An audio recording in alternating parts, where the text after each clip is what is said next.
কথা বলছে কেন না?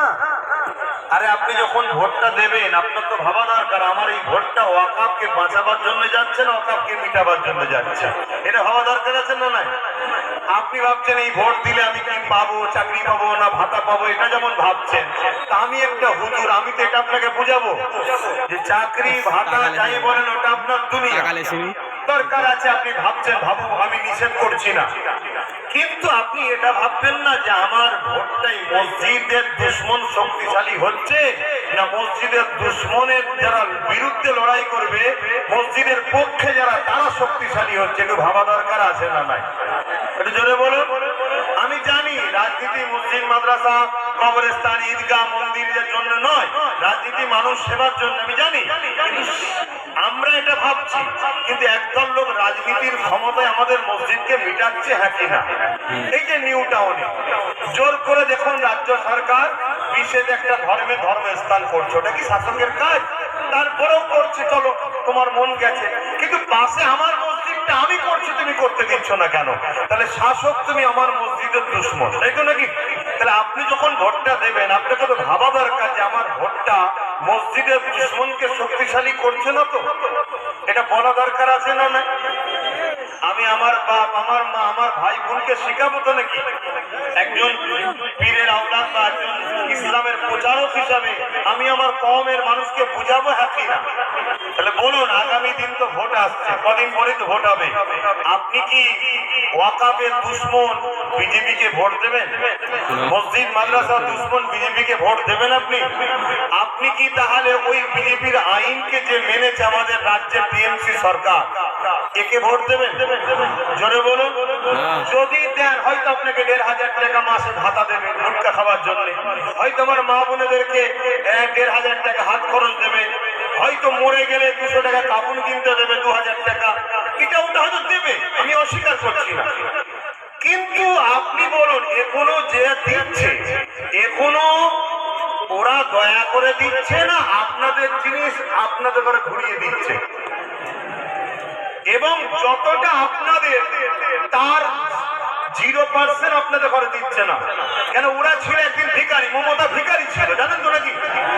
ওর ভাইপো কি বলে, ও তো ভিখারি ছিল, আজকে কোটি কোটি টাকার মালিক হলো কি করে? আপনারা ভোট দিয়ে জিতিয়েছেন বলে, তাই তো নাকি? আপনাদের ভোটে জিতে ওরা কোটি কোটি হাজার টাকার মালিক হয়ে গেল, চলো চুরি করেছে ওই দিকে যাচ্ছি না, কিন্তু আমার মসজিদ মাদ্রাসার দুশ্মন বিজেপি, সেই বিজেপির হাত থেকে বাঁচার জন্যই তো মমতাকে ভোট দিয়েছিলেন নাকি? এ আমাদেরকে বাঁচালো না বিজেপির আইনকে মেনে নিল? জোরে বলুন। তাহলে আগামী দিন মসজিদ মাদ্রাসা বাঁচাবার জন্য নওশাদের মতো আরো অনেক কটা তৈরি করা দরকার আছে না? নাই যাকে ভোট দিলে আমার রুজি রুটির কথাও বলবে, এবং কমসে কম আমার মসজিদ যদি তৈরি নাও করে আমার মসজিদকে যেন বাঁচাই এর চেষ্টা যেন করে, তাই তো নাকি? না তৈরি করো, কমসে কম বিরোধীও যেন না করে, তাই তো নাকি? তাহলে এই কথাটা আমার বলা আপনাদের ঘরে কি অন্যায় হলো? এটা আমার কমকে আমি বলবো না যে আপনার একটা ভোটেতে ইসলাম বিদ্বেষী শক্তিশালী হয়ে গেলে পুলিশ নিয়ে এসে আমার মসজিদ ভাঙবে, আপনি সেই লোককে ভোট দেবেন না, কথা ঠিক তো নাকি? আপনাদের এই পাশের বিধানসভা যে এমএলএ আছে নামটাই তো মুসলমান, কিন্তু বেঈমান কাফের, ও নিজে প্রথম বলেছিল যে দিল্লি গিয়ে আন্দোলন করো, ওয়াকাফের জন্য দিল্লি গিয়ে আন্দোলন করো, বলেছে না বলে না? তাহলে ওই রকম শয়তানকে ভোট দিয়া কি কোনো ইমানদারের উচিত হবে? ও যদি যেতে আগামী দিন মসজিদ মাদ্রাসার বিরুদ্ধে যখন আইন হবে ও তার বিরুদ্ধে লড়বে না, ও বেঈমান মমতার হয়ে লড়াই করবে, অথচ আমার মসজিদের হয়ে একটা কথা বলেছে, মাদ্রাসার হয়ে বলেছে, উপরন্ত কি বলেছে? দিল্লিকে আন্দোলন করো, বলেছে না বলে? এইসব শয়তান যখন আগামী দিন আমাদের কাছে আসবে ভোট চাইতে, তাহলে একজন মসজিদ প্রেমিক হিসাবে, মাদ্রাসা প্রেমিক হিসাবে, কবরস্থানে আমাদের মোর্চা যারা রয়েছে সেই ইজ্জত রক্ষার স্বার্থে আমাদের কি বলা উচিত নয়? এই শয়তান, তুই তো বলেছিলি দিল্লিকে আন্দোলন করতে, যা দিল্লিকে ভোট চা, আমরা মসজিদ মাদ্রাসা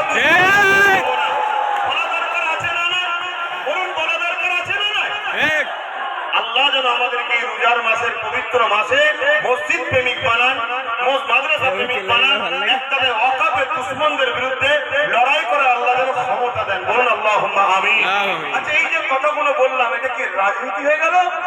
না, ইসলামের দুশ্মন রাজনীতির অশুভ শক্তির বিরুদ্ধে বললাম।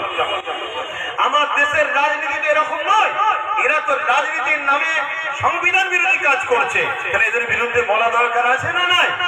তাহলে আমার শেষ কথা এতটুকু মনে রাখবেন, আল্লাহ রসুল বলেছেন কেউ জালিমকে, কোন মুসলমান যদি, বন্ধু শুনছেন, জালিমকে, এতগুলো রেকর্ড হচ্ছে মিডিয়ায়, রেকর্ড করছো তো ভাইরা, হচ্ছে তো, রেকর্ড থাকবে তো, এতগুলো মিডিয়ার সামনে চ্যালেঞ্জ দিচ্ছে, আপনারাও শুনছেন, এই হাদিস যদি পৃথিবীর কোন মুফতি মৌলানা মুহাদ্দিস যদি কেটে দিতে পারে, আমি সারা জীবন তার গোলাম হব। কথা বুঝে আসছে? আল্লাহ রসুল বলছেন, মিশকাত শরীফের হাদিস, মন দিয়ে শুনছেন, মা বোনেরা শুনছেন, কোন মুসলমান যদি জালিমকে শক্তিশালী করার জন্য তার সাথ দেয়, ওই মুসলমান ইসলাম থেকে বেরিয়ে যাবে। যে ইসলাম থেকে বেরিয়ে যায় তার ঈমান থাকে, যার ঈমান থাকে না, তার নামাজ, তার রোজা, তার হজ, তার যাকাত, তার দান, তার খায়রাত, সে যতই বলুক আমি মোল্লা, আমি মুসলমান, সে কি জান্নাত পাবে? আমি আপনাকে বলবো, ভিক্ষার পাল্লাই পড়ে দুনিয়া তো শেষ হচ্ছে, বাচ্চাগুলোর ভবিষ্যৎ শেষ হচ্ছে, শিক্ষা, স্বাস্থ্য, কর্মসংস্থান তো ধ্বংস হচ্ছে, কিন্তু যে জালিম, তাকে যদি ভোট দেন শক্তিশালী করার জন্য তো ভোট দেয়, তাহলে মুসলমান ইসলাম থেকে বেরিয়ে যাবেন। রাসূলুল্লাহর হাদিস, যে মসজিদ ভাঙতে চায়, মাদ্রাসা ভাঙতে চায়, তাদের থেকে বড় জালিম আমাদের কাছে কেউ আছে?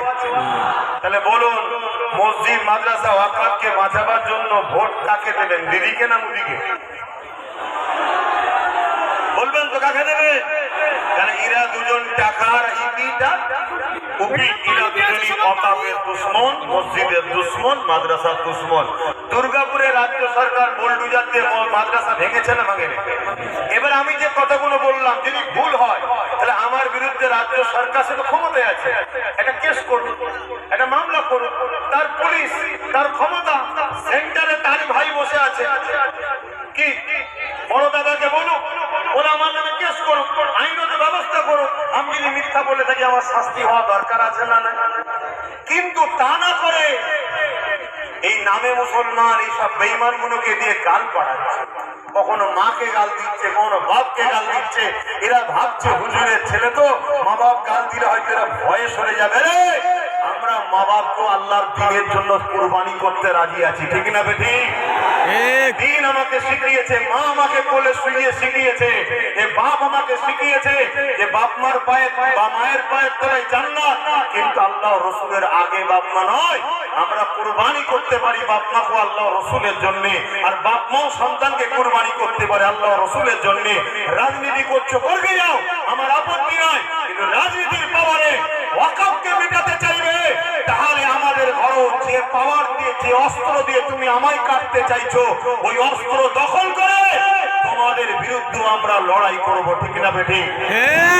লড়াই অনেক বড় লড়াই, এই লড়াই আমাদের লড়তে হবে, না ঘাবড়ে কি ঘরের ঘরে লুকোবেন? জোরে বলুন। একদিকে জালিম অত্যাচারী এবং তাদের বাহিনী থাকবে, আপনারা সাধারণ নিরীহ মানুষ খালি হাতে লড়াই করতে পারবেন তো? জোরে বলুন, পারবেন তো? হ্যাঁ, লড়তে হবে। যদি আপনি আজ ঘরে ঢুকে যান, কালকে কিন্তু আপনার ঘর সমেত আল্লাহর আযাবের শিকার হতে হবে। এটা তো পরীক্ষা, এটা তো আমাদের জন্য পরীক্ষা নয়। হঠাৎ করে মুদি পাগলার মতো বলে ফেললো কেন যে ওয়াকফ লোক, ওয়াকফ বিরুদ্ধে আইন করলো, ভিডিও বানানো, কথা বুঝছেন না, বোঝেন না? আর যে আমাদেরকে বললো বিজেপির হাত থেকে বাঁচাবো, হঠাৎ করে সে আবার মুদির আইনকে মেনে নিল কেন? কথা আমাদের ঢুকছে না, ঢোকে না? এটা আমাদের পরীক্ষা আল্লাহর পক্ষ থেকে। যেমন মুসা নবীর উম্মতকে ফেরাউনকে পরীক্ষা নিয়েছে, ইব্রাহিম নবীর উম্মতকে নমরুদকে পরীক্ষা নিয়েছে, হযরতে বেলালকে উমাইয়াকে পরীক্ষা নিয়েছে। এ শোনো, আমাদেরকে আল্লাহ মুদি মমতা দিয়ে পরীক্ষা নিচ্ছে। ঘাবড়াবার কোনো জায়গা নেই, দুটো রাস্তা, হয় গাজী না হয় শহীদ, তিনটে কোনো রাস্তা নেই। কথা মাথায় ঢুকলো তো সেই জায়গায় যা রোজার মাস, ইসলামের সম্পদ ওয়াকফ, ইসলামী মেম্বারে দাঁড়িয়ে ওয়াকফের দুশমনের বিরুদ্ধে বলেছে, অসুবিধা আছে? আচ্ছা, ফেরাউনের বিরুদ্ধে বললে অসুবিধা আছে? নমরুদের বিরুদ্ধে, আবু জেহেলের বিরুদ্ধে কেন অসুবিধা নেই? তারা ইসলামের দুশমন, তাই তো নাকি? মোদি আর মোহাম্মদ ইসলামের বন্ধু নাকি?